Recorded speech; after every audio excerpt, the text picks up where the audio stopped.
Hi, good morning. Behind me here is really an iconic building that's bathed in glorious British summer sunshine. It's a rarity, but this particular hotel has so much association with our beloved British royal family.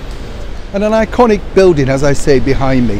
It's one of those places, in fact, when you think about the Dorchester Hotel, that it really just signifies glamour, decadence, beauty, and everything, well, many of us aspire to, even if it's just for an afternoon while taking that brilliant afternoon tea in such luxury. And today I thought we'd take a little look back as to look at why this particular hotel is so well loved by royalty and has been through the entire decades.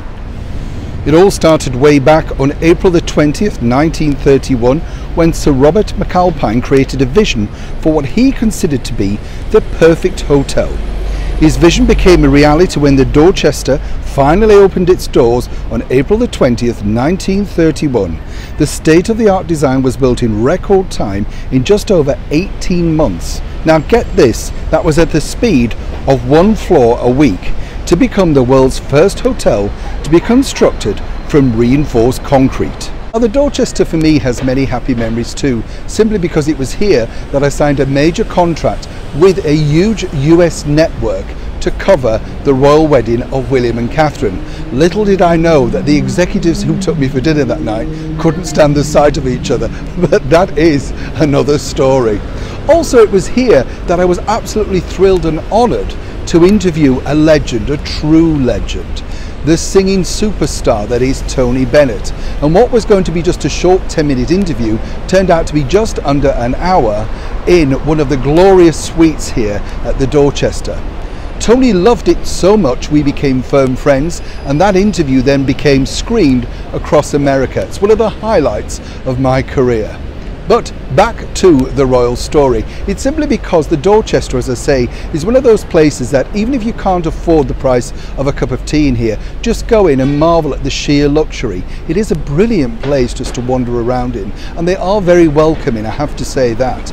Now, when I first came to London, I used to arrange to meet people here in the Dorchester foyer. It all sounded very grand, and what the Dorchester had were these envelopes, pens, and headed paper that you could leave notes for friends to collect, all very pseudo-posh. It's the royalty that always interests us here at the Dorchester, simply because they've had an association really right from the start.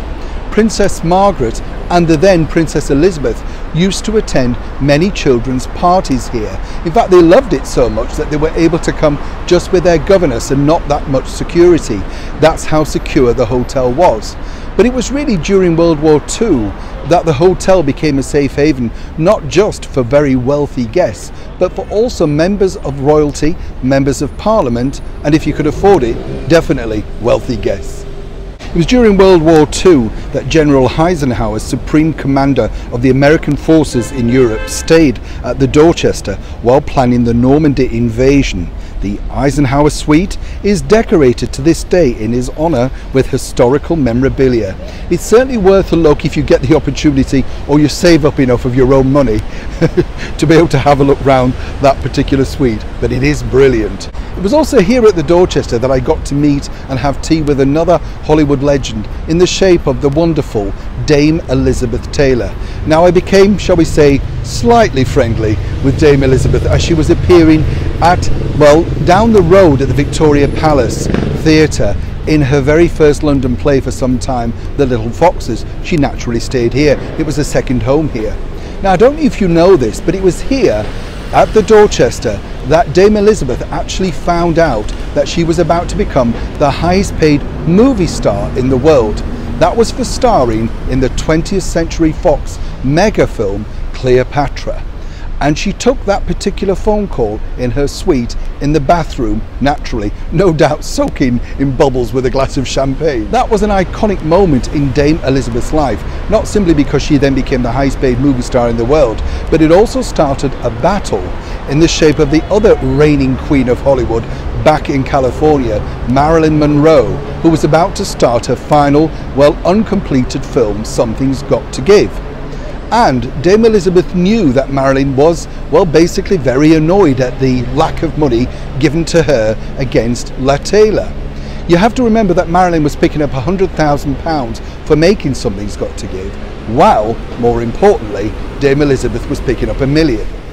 Now here's where it gets interesting, because Marilyn decided to up the stakes, and it's this particular scene that inspired Marilyn to knock Elizabeth Taylor off all the front pages of the magazines around the world in May 1962, when of course she appeared for the very first time, almost nude, in a US-American movie. Of course, she then didn't become the first person, because that honour, if you want to call it that, went along to another rival Fox blonde, Jane Mansfield, who appeared naked totally in Too Hot to Handle. But I love these diva battles, and they all fought out here in the Dorchester Hotel. It was also here that Dame Elizabeth contracted pneumonia, and well, it was a fit and go start as to whether she would make it, and even the royalty paid some respects by sending a letter wishing her a full recovery, something that Elizabeth never forgot. She was truly very patriotic about her original status. In 1953, the Dorchester really reigned supreme. That was the year, of course, of the Queen's coronation. Now, it was Oliver Messel, who has a suite named after him here, designed this beautiful visage, which was placed all over the front of the hotel.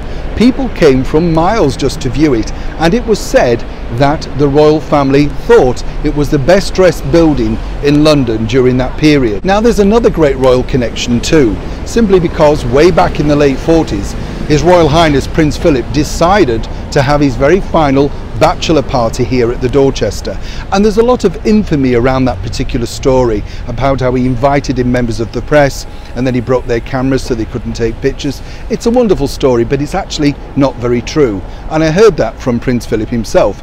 But nonetheless, he quite liked the story because it made him to be something of a lad. Prince Philip's association with the hotel continues though, because following a major refurbishment of the Dorchester, he arrived back here on November the 26th, 1990, where he unveiled a plaque which is still in the lobby today, because of course it was the reopening day and he and they couldn't think of anybody better to reopen his favourite hotel. Now, way back in the 1940s, Prince Philip and the newly married Princess Elizabeth attended many balls and banquets here at the Dorchester, simply because it was a stone's throw away from Buckingham Palace, and very easy at then for the security to keep an eye on them. They adored the place so much, always taking to the floor, making sure they were the centre of attention, and basically becoming much of a free cabaret for all the other debutantes and very rich people to really goggle at. The other royal memory, of course, for Her Majesty the Queen, it was here where she dressed for the final time ahead of her wedding in 1947, along with her mother, the Queen Mother, and of course her sister Princess Margaret. Now, it's a really iconic moment, I think, that for any bride, simply because of course they always remember where they were when they finally step out to go along to the church, the Abbey, St. Paul's, or wherever you're getting married. But it is nice to know that Her Majesty stepped out from here to become, of course, the wife of Prince Philip. And I'm sure each time she goes past this particular building in her chauffeur-driven royal car, I think she must get a slight tinge of a memory of a very happy time. If you do get the opportunity to visit the Dorchester Hotel, do take that opportunity. It's a magnificent building, there's so much history, and it truly is beautiful when you get to wander around.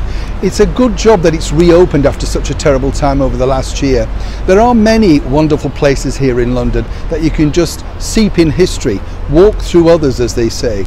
But I think if you're a real true royal watcher, you would like this visit, simply because you can imagine what it must have been like to be a young royal attending such a spectacular event.